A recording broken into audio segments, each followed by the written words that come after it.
नमस्कार, चुनावी शतरंज के आज के इस एपिसोड में आपका बहुत बहुत स्वागत है।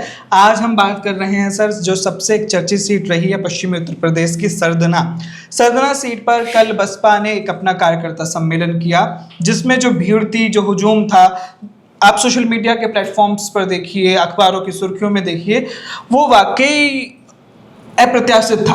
साथ ही हम आपको बता दें कि बसपा ने दूसरा कार्यकर्ता सम्मेलन करा था सीतापुर के मिश्रिक में। वहाँ भी भीड़ जो थी और जो आज भी मायावती या कहिए बहन जी के प्रति जो उनके कोर वोटर में जो लगाव है वो देखने को मिला। सर, किस तरीके से ये पूरा आप सिनेरियो को देख रहे हैं? निश्चित तौर पर बीएसपी, जिसके पास इस वक्त विधानसभा में एक भी एमएलए नहीं है, एकमात्र एमएलए उमाशंकर सिंह थे, उनका निधन हो गया और 2022 में बहुत बुरी तरह से परास्त हुई। वोट परसेंटेज, वोट शेयर जबरदस्त ढंग से गिरा उनका।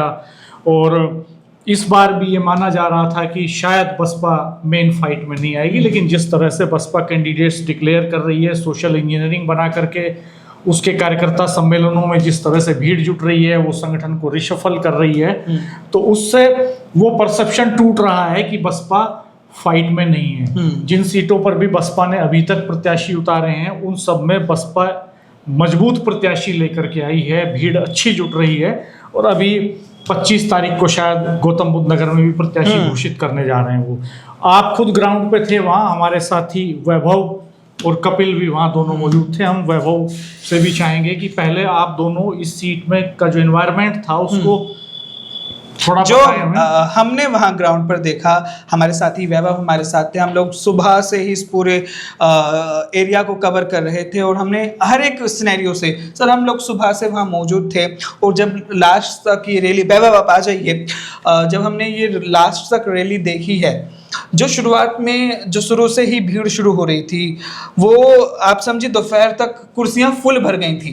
क्या आपने अनुभव किया और क्या आपने देखा वैभव? नहीं, बिल्कुल। वो जो पंडाल सर बनाया गया था, जर्मन हैंगर, उसमें खर्चा हुआ और जो कुर्सियां लगी थी, हमने देखा कि दूर तक लोग ही लोग दिखाई दे रहे थे। नीले रंग की मानो होली हो सरदना में, और नीले रंग का झंडा, ट्रैक्टर से लोग आए थे।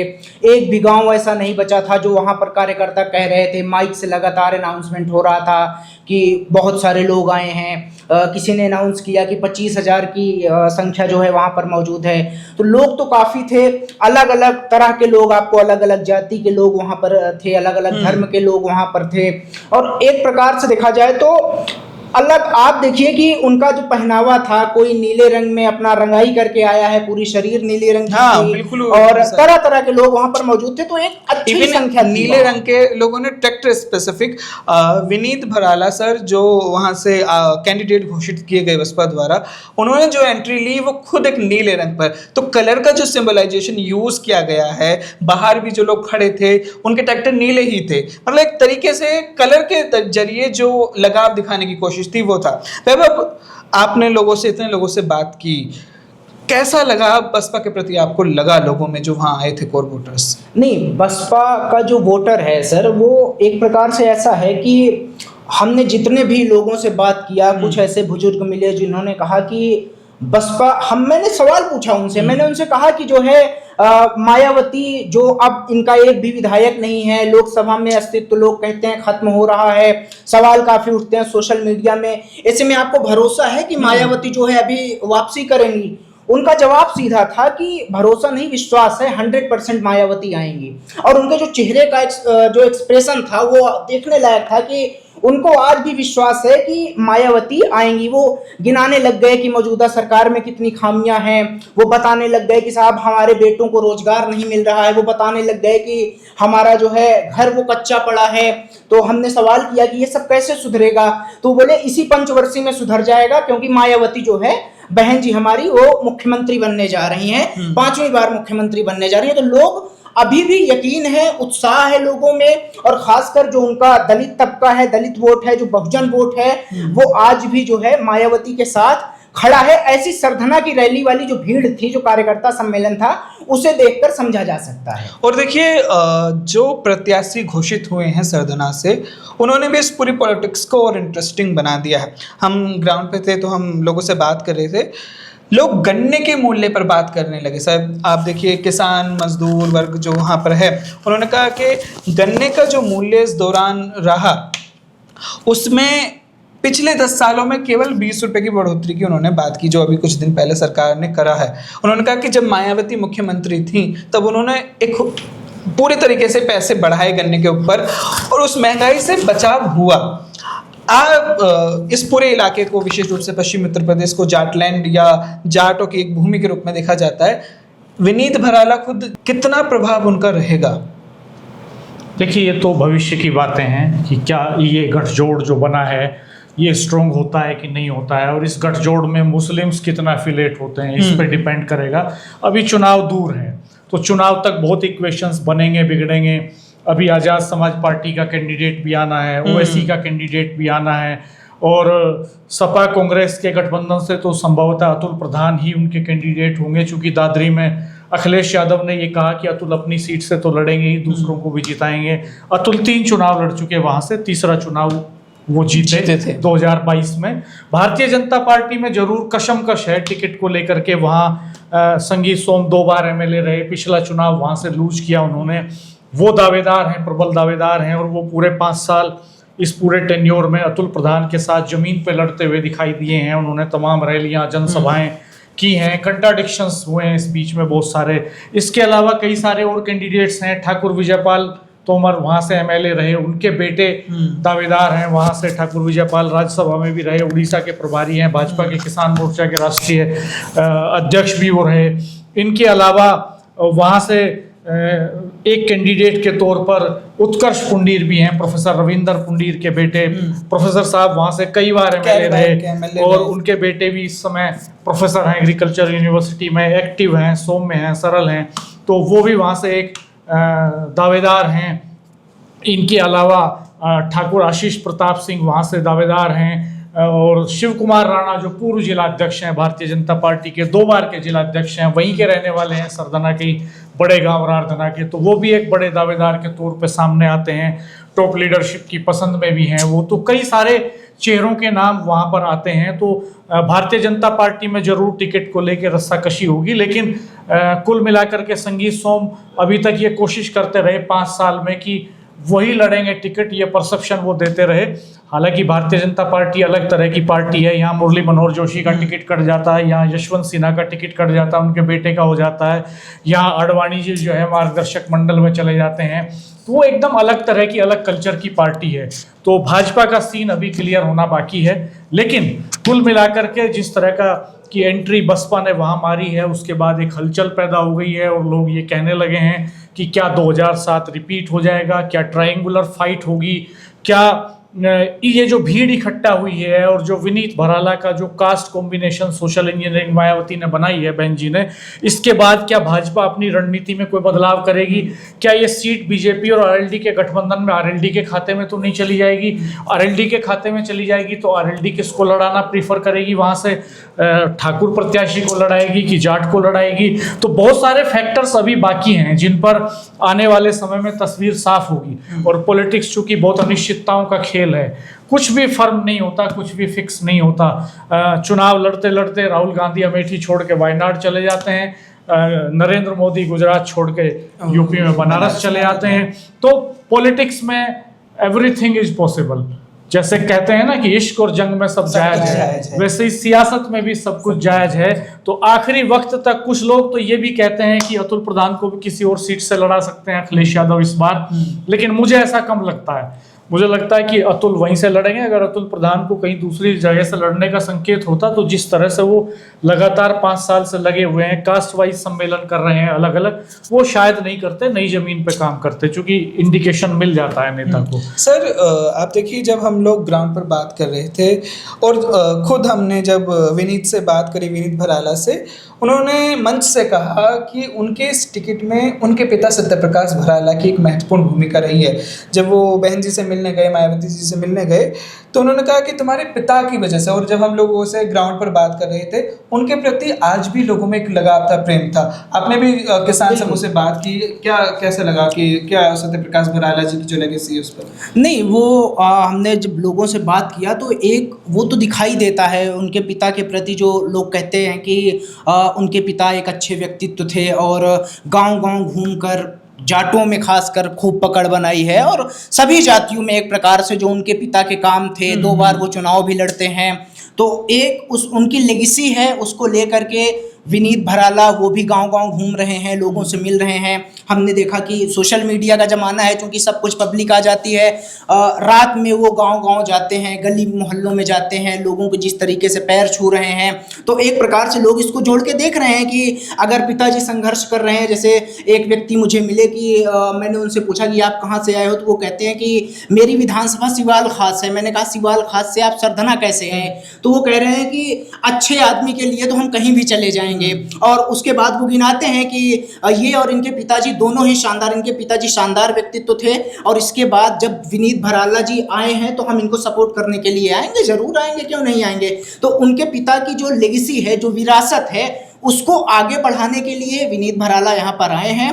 अब ये वक्त बताएगा कि वो कितना आगे तक जा पाते हैं, चुनाव समीकरण क्या बनता है, लेकिन उनके पिताजी का जो योगदान है, जो उन्होंने काम किया है पिछले समय में, उसका फायदा तो जरूर उनको मिलेगा। यानी सीधे तौर पे ये भी कहा जा सकता है, जिस मुकाबले को केवल दो पक्षों के बीच माना जाता था, तो उसे त्रिकोणीय तो बना दिया गया है।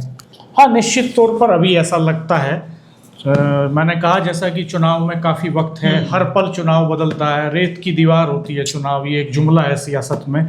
लेकिन फिलहाल जो सीन बना है, अभी बीजेपी के कैंडिडेट सामने नहीं है, अभी officially declared candidate Samajwadi party से भी नहीं है, लेकिन ऑफिशियली डिक्लेयर्ड कैंडिडेट बीएसपी से हैं अभी। तो मोटे तौर पर जब दोनों पार्टियों से कैंडिडेट सामने आ जाएंगे, तब तस्वीर और छन करके साफ आएगी और बेहतर दिखाई देगी। लेकिन कुल मिलाकर अभी लग रहा है कि ये एक ट्रायंगुलर फाइट जैसा सीन सरधना में बनेगा, और अगर ये ट्रायंगुलर फाइट बनती है तो इसमें मुस्लिम वोट एक बड़ा रोल प्ले करेगा। चूँकि मुस्लिम कैंडिडेट किस पार्टी से आता है ये देखने वाली बात होगी, ओवैसी की पार्टी से आता है या चंद्रशेखर की पार्टी से आता है, तो मुस्लिम वोट ऐसे में फ्लोटिंग होगा।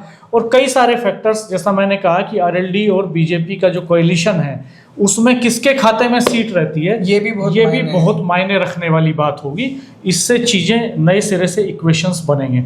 लेकिन कुल मिलाकर के मुझे लगता है कि पॉलिटिक्स में और इस इलेक्शन में इक्वेशंस महत्वपूर्ण हैं, कास्ट इम्पोर्टेंट है, और कास्ट बेसिस पे ये इलेक्शन होगा। इसमें कम्युनल पोलराइजेशन की संभावनाएं कम दिखाई देती हैं। हमने विनीत भराला से पूछा कि उन्होंने कहा कि सीधे तौर पर मैं सर्व समाज को जोड़ने की कोशिश करूंगा, तो उन्होंने जब हमने कहा कि मुख्य समाज कौन कौन से रहेंगे, आपने भी जैसे बताया कि जाट समाज, दलित समाज और मुस्लिम समाज, ये 3 बहुत बड़े फैक्टर रहेंगे जो किसी भी पर्सन की वहाँ से जीत और हार को तय करेंगे। उन्होंने ये भी कहा कि एसपी के जो यहाँ से कैंडिडेट हैं, यानी समाजवादी पार्टी के जो कैंडिडेट हैं, उनकी जो कास्ट इक्वेशन से भी लोग इधर आने की कोशिश में हैं, और उनसे बातचीत भी होगी। देखिए, सरधना सीट पे जो है ठाकुर चौबीसी का इलाका है, राजपूतों का एक बड़ा वोट है, बड़ा नंबर है। लेकिन है क्या कि वो राजपूत केवल अपने वोट के बेसिस पे किसी कैंडिडेट को जिताने की स्थिति में नहीं है, उनके साथ वोट जुड़ता है बीजेपी का। तो उसमें बहुत सारी जो अदर बैकवर्ड कास्ट हैं, उनका वोट बीजेपी की वजह से फ्लोट होके आता है। तो ऐसे में जब 2022 का चुनाव हो रहा था, तो आरएलडी और सपा का गठबंधन था, Gurjar plus Muslim plus Jat, ये कॉम्बिनेशन मिलके हार गए थे संगीत सोम। और कुछ लोग, कुछ वोट ऐसा जो संगीत सोम से पर्सनल नाराजगी वाला था, या कुछ पार्टी की एंटी इनकम्बेंसी वाला था, उसमें कुछ राजपूत मत भी था, तो वो भी इधर आया, उसके चलते संगीत सोम हारे। तो अब जब ये अगला जो चुनाव होगा, तो इक्वेशंस डिफरेंट होंगे। सरकार की 10 साल की एंटी इनकम्बेंसी भी होगी, जो कैंडिडेट आएगा उसका पर्सनल पसंद नापसंद भी मैटर करेगी, जो मौजूदा विधायक हैं 5 साल से, उनका कामकाज भी मैटर करेगा कि लोग उनके काम से कितना खुश कितना नाराज हैं। और बसपा कितना टेम्पो बना पाती है पूरे प्रदेश में, कितनी संभावनाएं बन पाती हैं, इस पे बहुत कुछ निर्भर करने वाला है। तो अभी ये कहना मुश्किल होगा कि सीधे तौर पर ये एक आमने सामने की फाइट होगी।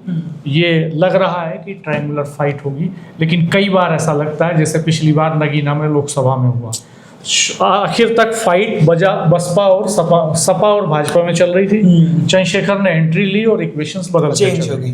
तो लास्ट मोमेंट में क्या हो जाएगा, किस तरह के मुद्दे आ जाएंगे पॉलिटिक्स में, किस तरह की हवा चल जाएगी, किस तरह का अंडर करंट चल रहा होगा, ये आने वाले समय में साफ होगा। तो वैभव, आप और कुछ जो आपको लगा हो अनुभव आपका वहाँ, अगर आप साझा करना चाहें। नहीं, हम थोड़ा इस पे बात करना चाहेंगे। जो विनीत भराला का भाषण था मंच से, उस पर भी जिक्र करना ज़रूरी है, क्योंकि उसे हम पूरी तरीके से इग्नोर नहीं कर सकते हैं। जो विक्रम सिंह जाटव ने मंच से कहा, क्योंकि पूरे प्रदेश की पॉलिटिक्स को उन्होंने बताया, मायावती की पॉलिटिक्स को उन्होंने बताया। उन्होंने मंच से कहा कि आप लोग बताओ, जब हमारी सरकार थी तो हमने ऐसी क्या गलती कर दी। उन्होंने जाट समुदाय के लोगों से कहा कि आप बताओ, आप तो हमारे थे, आप कैसे छिटक गए। 2-3 नाम गिनाए उन्होंने कि आपको हमने जो है शशांक शेखर का नाम गिनाते हैं वहाँ पे। शशांक शेखर कैबिनेट सचिव रहे, मुजफ्फरनगर के रहने वाले थे। उनकी भाभी वंदना वर्मा इस वक्त बीजेपी से एमएलसी हैं। तो शशांक शेखर उस समय पूरे पश्चिमी उत्तर प्रदेश को एक तरह से एडमिनिस्ट्रेटिव यूनिट्स चलाते थे, बहुत प्रभावशाली स्थिति में थे वो बहन जी की सरकार में। तो शशांक शेखर का युग उन्होंने याद दिलाया। 2007 में मेरे ख्याल 7-8 एमएलए जाट थे, तो वो रेफरेंस देते हैं, वो सोशल इंजीनियरिंग गिनाते हैं, कास्ट वाइज जातियों के नाम गिनाते हैं। हाँ, नाम लेकर बोलते हैं। और वो कहते हैं मैं बहन जी का संदेश लेके आया हूँ। बहन जी के संदेश के तौर पे वहाँ खड़े होते हैं और वो सारी जातियों का नाम गिनाते हैं, गुर्जरों का नाम गिनाते हैं। मंत्री जो बनाए गए जाति से, चाहे ब्राह्मण जाति से जो मंत्री बनाए गए, उन सबका वो पूरा संदर्भ दे रहे थे। हाँ। कि हमने किस किस तरीके से सभी जातियों सतीश मिश्रा का हवाला दिया उन्होंने, उनकी माँ के नाम पे यूनिवर्सिटी बनाई, शकुंतला मिश्रा यूनिवर्सिटी लखनऊ में बहन जी ने, इसका हवाला उन्होंने दिया। अलग अलग कास्ट को जोड़ने का हवाला दिया उन्होंने। और लॉ एंड ऑर्डर पे उन्होंने बात की, एजुकेशन के सिस्टम पे बात की, अमीरी गरीबी की खाई पे उन्होंने बात की। तो कुल मिलाकर के वो धारा प्रवाह लंबे समय तक बोलते चले गए, जिस तरह का बसपा का कल्चर है, नारे गूंजते रहे इस बीच में। और ये इस विश्वास के साथ आंखों में चमक लेकर के वहाँ से जो खास तौर पर जो बहुजन वोटर था, वो इस उम्मीद के साथ निकला कि बहन जी को 5वीं बार सीएम बनाना है। उन्होंने टारगेट यही रखा। आखिरी वक्त तक वो यही भूमिका बनाते रहे विक्रम जाटव कि बहन जी को 5वीं बार मुख्यमंत्री बनाना है।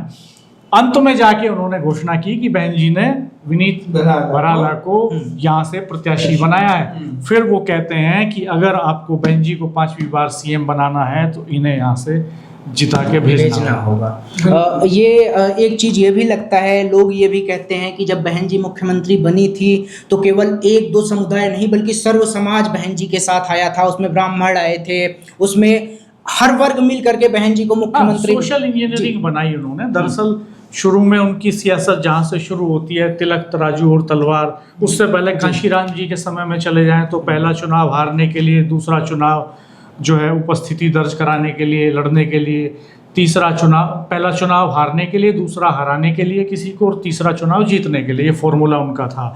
और फिर तिलक तराजू और तलवार वाला नारा आता है। और फिर बहन जी जब सत्ता में आती हैं 2007 में, तो वो सारी फॉरवर्ड कास्ट के रिप्रेजेंटेटिव्स को जोड़ती हैं, बैकवर्ड कास्ट में जो थोड़ा प्रोग्रेसिव हैं उनको जोड़ती हैं, हर कास्ट को रिप्रेजेंटेशन देती हैं, टिकट देती हैं, कैबिनेट में भी जगह देती हैं। और उस इक्वेशंस के बेस पे हालांकि कुछ लोग ये भी कहते हैं कि ये जो सोशल इंजीनियरिंग थी सो कॉल्ड, इसी की वजह से बसपा हाशिए पे चली गई। जो दूसरे समाज के लोग जुड़े थे वो सब धोखा दे के चले गए। अभी पिछले दिनों उमाशंकर सिंह जी के अंतिम संस्कार के समय उनको जब श्रद्धांजलि दे रही थी बहन जी, तो उन्होंने वहाँ ये कहा भी कि मुझे उमाशंकर सिंह ने कभी धोखा नहीं दिया। फॉरवर्ड कास्ट के तमाम लोग मुझे धोखा दे के चले गए, लेकिन उमाशंकर सिंह कभी नहीं गए। तो जो गैर दलित थे, फॉरवर्ड कास्ट नहीं कहा उन्होंने वर्ड यूज किया, जो गैर दलित थे वो मुझे धोखा दे के चले गए, लेकिन उमाशंकर सिंह जी तब भी नहीं है। तो ये एक इस तरह की सोशल इंजीनियरिंग दोबारा से रिवाइव करने की कोशिश कर रही है मायावती पूरे पश्चिमी उत्तर प्रदेश में। इसी सोशल इंजीनियरिंग पे लंबे समय से 10 साल से भारतीय जनता पार्टी खेल रही है। वो मोस्ट बैकवर्ड कास्ट को रिप्रेजेंटेशन देती है, बैकवर्ड कास्ट को देती है, फॉरवर्ड कास्ट को देती है, कॉम्बिनेशन बनाने की कोशिश करती है। सीएम राजपूत बिरादरी से हैं तो डिप्टी सीएम मौर्या हैं, एक डिप्टी सीएम ब्राह्मण हैं। इसके अलावा मंत्रिमंडल में स्वतंत्र कुर्मी समाज से भी हैं, जाट समाज से भी हैं, पाल समाज से भी हैं, प्रजापति समाज से भी हैं, निषाद को भी शामिल किया है, राजभर को भी शामिल किया है। तो वही सोशल इंजीनियरिंग बनाने की कोशिश जो है वो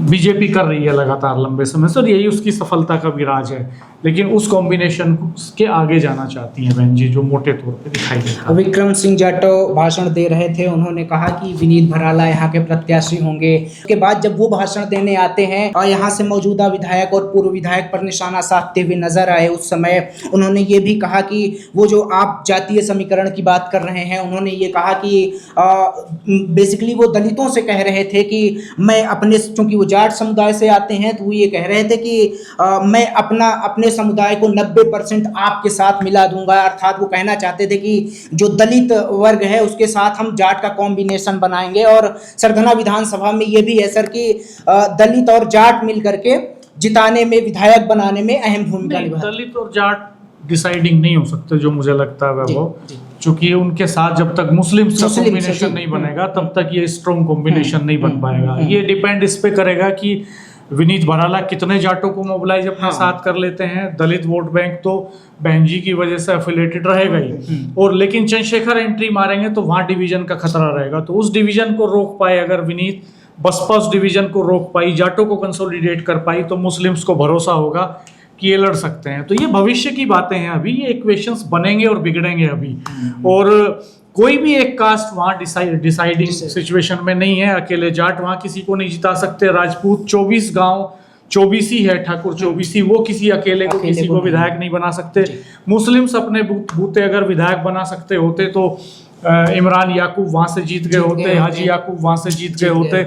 लेकिन कॉम्बिनेशन से जिस सोशल इंजीनियरिंग की बात बहन जी कर रही है उसी से बात बनने वाली है। मुझे लगता है और ये मानकर चला जाना चाहिए कि सोशल इंजीनियरिंग ही सीट को निकालने में सक्षम होगी। आज हमने सरधना सीट की हर एक डिटेल चर्चा की, जो ग्राउंड से हमारे पास रिपोर्ट थी, इंटरव्यू हमने किए। आप लगातार देख ही रहे हैं कि एक एक इंटरव्यू को हम लोग कोशिश कर रहे थे, हर एक अपडेट जो वहाँ से हम लोग ला सकते थे, हर एक मुद्दे पर बात हमने वहाँ की। आज के इस अंदर खाने की बात में हमने सरधना के हर एक पॉलिटिकल एंगल से चर्चा की है। जिस सोशल इंजीनियरिंग के जरिए सीट कोई भी पार्टी अगर उसको निकालनी है तो उसे सोशल इंजीनियरिंग चाहिए ही होगी। दोस्तों, आप एक काम जरूर कीजिएगा, आपकी मदद की सख्त जरूरत है, क्योंकि हम लोग एक ऑब्जर्वेशन के आधार पे आकलन बनाते हैं और ज़रूरी नहीं है कि कुछ विजिट्स में वो ऑब्जर्वेशन फाइनल हो। आपका ऑब्जर्वेशन बहुत डीप होता है, क्योंकि आप हमेशा ग्राउंड पे वहाँ रहते हैं जहाँ ये सियासी अंडर करंट चल रहा होता है। तो आप बताइएगा कमेंट बॉक्स में कि भारतीय जनता पार्टी में जो कई चेहरे आ रहे हैं उनमें से किसका टिकट भारतीय जनता पार्टी वहाँ से फाइनल कर सकती है। क्या संगीत शो में एक बार फिर मैदान में होंगे, या जो बाकी 4-5 नाम हमने गिनाए हैं, उत्कर्ष पुंडीर हैं, शिव कुमार राणा हैं, ठाकुर विजयपाल तोमर के बेटे हैं, और इनके अलावा जो भाजपा के प्रदेश के उपाध्यक्ष रहे हैं आशीष प्रताप सिंह, क्या वो कैंडिडेट हो सकते हैं? तो इनमें से कौन भारी पड़ सकता है, किसका कैंडिडेट डिक्लेयर होगा, सीट भाजपा के खाते में रहेगी, आरएलडी के खाते में रहेगी, ये आप कमेंट बॉक्स में हमें बताइएगा। और आज़ाद समाज पार्टी या ओवैसी की पार्टी से कौन मुस्लिम प्रत्याशी हो सकता है, ये आप कमेंट बॉक्स में लिख के हमें ज़रूर बताइएगा। और अगर आप हमें YouTube पर देख रहे हैं तो हमारे चैनल को ज़रूर सब्सक्राइब कीजिएगा, और Facebook पर देख रहे हैं या Instagram पर देख रहे हैं तो हमारे पेज को ज़रूर फॉलो कीजिए, क्योंकि हमें आपकी सपोर्ट की बहुत ज़रूरत है। आपके सपोर्ट के कारण ही आप इतने अच्छे कमेंट लिखते हैं, हमें के कमेंट को आपके पढ़ते हैं, और तभी कितना इंटरेस्टिंग शो बन पाता है। हमारे साथ जुड़े रहिएगा दोस्तों, फिर हाजिर होंगे अगले शो में एक नई चर्चा के साथ, नई अंदर खाने की बात के साथ। और आप देख रहे थे सियासी पंचायत, हमारा शो था चुनावी शतरंज, और मैं रविंद्र राणा, मैं कपिल कुमार, मैं वैभव त्रिपाठी। नमस्कार। नमस्कार।